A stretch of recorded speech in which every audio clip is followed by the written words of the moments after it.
My tears like rain run down the window. I repeat your name, losing no wisdom. Friends, welcome back to this another video. तो friends, जैसा कि हम ऊपर का पिछले part में पढ़ चुके हैं, तो जो भी लोग इस वीडियो को पहली बार देख रहे हैं तो वो पहले फर्स्ट पार्ट को देख कर फिर उसके बाद इस वीडियो को। तो अब कंटिन्यू करते हैं अपना next topic. Sphincter muscle which releases it in small amounts into the small intestine from the stomach. The food now enters the small intestine. This is the longest part of the alimentary canal, which is fitted into a compact space because of extensive coiling. The length of the small intestine differs in various animals depending on the food they eat. Herbivores eating grass need a longer small intestine to allow the cellulose to be digested. Meat is easier to digest, hence carnivores like tigers have a shorter small intestine. तो इस paragraph में बताया गया है कि the exit of food from the stomach is regulated bye a sphincter muscle, यानी कि जो फूड का जो एग्जिट होता है स्टमक में से, जब यानी कि स्टमक में से बाहर निकलता है फूड, तो वो रेगुलेट किया जाता है एक स्फिंक्टर के थ्रू, जो कि एक मसल्स का बना हुआ होता है। तो which releases it in small amounts into the small intestine. तो स्टमक के बाद फूड जाता है स्मॉल इंटेस्टाइन के अंदर। फ्रॉम द स्टमक तो the food now enters the small intestine. तो अभी हमने यही समझा है। This is the longest part of the alimentary canal. तो जो स्मॉल इंटेस्टाइन है वो लॉन्गेस्ट पार्ट है हमारे एलिमेंट्री कैनाल का। Which is fitted into a compact space because of extensive coiling. लेकिन लॉन्गेस्ट पार्ट होने के बावजूद भी वो छोटे से वॉल्यूम में इस तरह से फिट है कि वो कॉम्पैक्टली कॉइल्ड है। ठीक है, एक्सटेंसिव कॉइलिंग की वजह से वो जो लॉन्गेस्ट पार्ट है एलिमेंट्री कैनाल का स्मॉल इंटेस्टाइन, वो छोटे से एरिया में ही फिट है। तो the length of the small intestine differ in various animals depending on the food they eat. तो यानी कि डिफरेंट एनिमल्स में ये जो स्मॉल इंटेस्टाइन का साइज है वो डिफरेंट है। वो डिपेंड करता है कि वो उनके फूड पर, जैसा उनका फूड है। जैसे कि जो हर्बीवोर्स ईटिंग ग्रास जो होते हैं, जो ग्रास ईट करते हैं, उसमें क्या होता है स्टार्च। तो उस स्टार्च में जो सेलुलोज होता है उसको डाइजेस्ट होने में थोड़ा टाइम लगता है, इसीलिए उनमें जो हर्बीवोर्स एनिमल्स होते हैं उनमें स्मॉल इंटेस्टाइन लॉन्गर होती है एज कंपेयर टू कार्निवोर्स। जैसे कि हमारा जो टाइगर है उस टाइगर में शॉर्ट होती है, यानी कि स्मॉल इंटेस्टाइन छोटी होती है, क्योंकि जो मीट होती है वो इजीली डाइजेस्टेबल होती है, वो आराम से डाइजेस्ट हो जाती है एज कंपेयर टू सेलुलोज। तो हर्बीवोर्स एनिमल्स की ये जो एलिमेंट्री कैनाल है वो लॉन्ग होती है।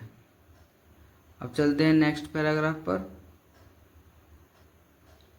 The small intestine is the site of the complete digestion of carbohydrate, protein and fats. It receives the secretion of the liver and pancreas for this purpose. The food यानी the food coming from the stomach is acidic and has to be made alkaline for the pancreatic enzymes to act. तो मतलब अब इन lines में ये कहा गया है कि जो स्मॉल इंटेस्टाइन है वहाँ पर डाइजेशन कंप्लीट हो जाता है। तो लेकिन यहाँ पर क्या क्या है, कार्बोहाइड्रेट और प्रोटीन और फैट होते हैं।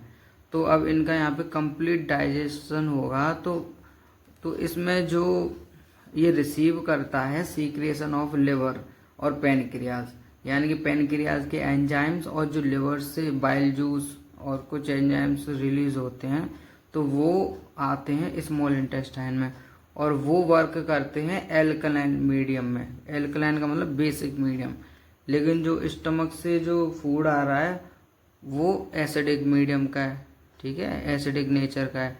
तो अब उसको बेसिक यानी कि एल्कलाइन में होगा तभी पैनक्रिएटिक जूसेस उस पर वर्क कर पाएंगे। तो अब उसको यानी कि जो फूड स्टमक से आया है स्मॉल इंटेस्टाइन में, अब वो एल्कलाइन में कैसे कन्वर्ट होगा, क्योंकि जब वो एल्कलाइन मीडियम होगा तभी हमारे ये दूसरे एंजाइम्स अपना काम करेंगे और इन तीनों को, कार्बोहाइड्रेट, प्रोटीन और फैट को सिंपलर सब्सटेंस में ब्रेक करेंगे। तो अब देखते हैं कि आगे वो एल्कलाइन मीडियम किस तरह से होता है। Bile juice from the liver accomplishes this in addition to acting on fats. Fats are present in the intestine in the form of large globules which makes it difficult for enzymes to act on them. Bile salts break them down into smaller globules increasing the efficiency of enzyme action. तो यानी कि जो bile juice से है ना, जो liver से जो बाइल जूस आ रहे हैं सॉल्ट, वो क्या करते हैं, बेसिक मीडियम यानी कि एल्कलाइन मीडियम प्रोवाइड करते हैं, जिससे कि जो पैनक्रिएटिक जो एंजाइम्स हैं, जूस हैं, वो अपना काम करके आराम से उनको डाइजेस्ट कर देते हैं। तो them down into smaller globules action. तो this is similar to the emulsifying action of soaps on dirt that we have learnt about in chapter 4. The pancreas secretes pancreatic juice which contains enzymes like trypsin for digesting proteins and lipase for breaking down emulsified fats.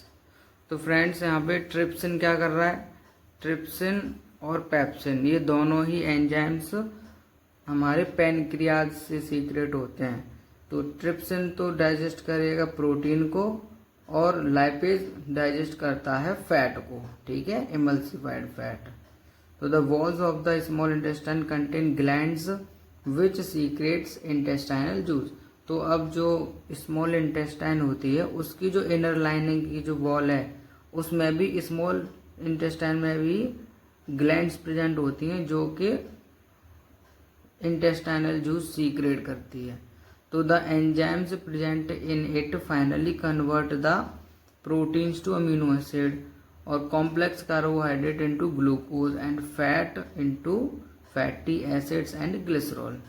तो जो enzymes present होते हैं वो finally convert कर देते हैं protein को amino acid में और कॉम्प्लेक्स कार्बोहाइड्रेट को ग्लूकोज में और फैट को फैटी एसिड या फिर ग्लिसरॉल में।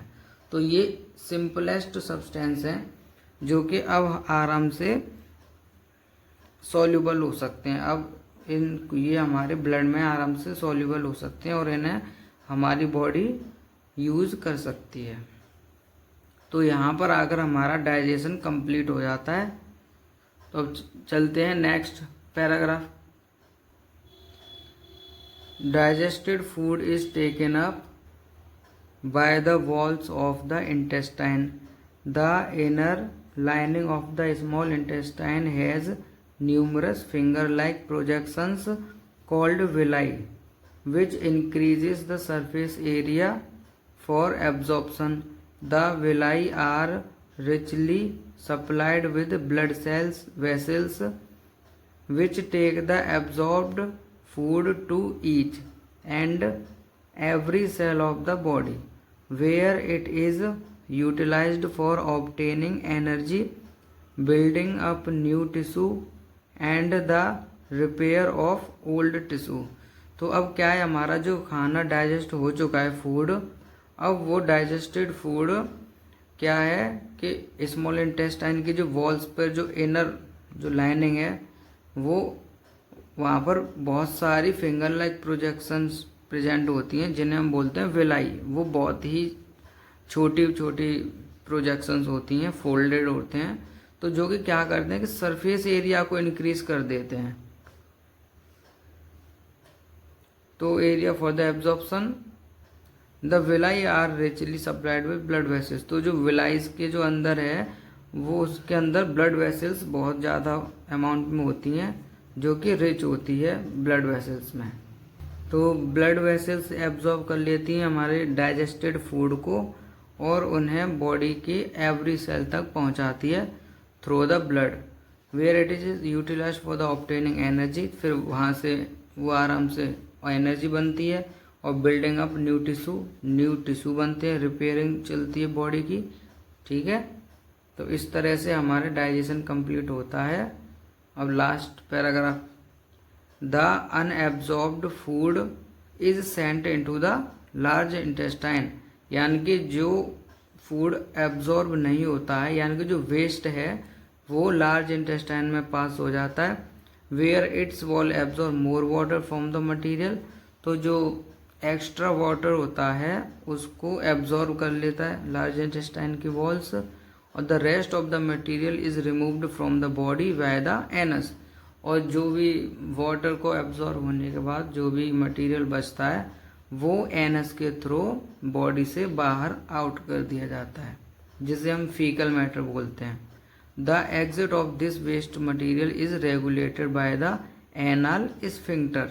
तो ये स्फिंक्टर होते हैं जो कि मतलब एक तरह से सर्कुलर शेप में होते हैं और मसल्स के होते हैं, तो ये रेगुलेट करते हैं।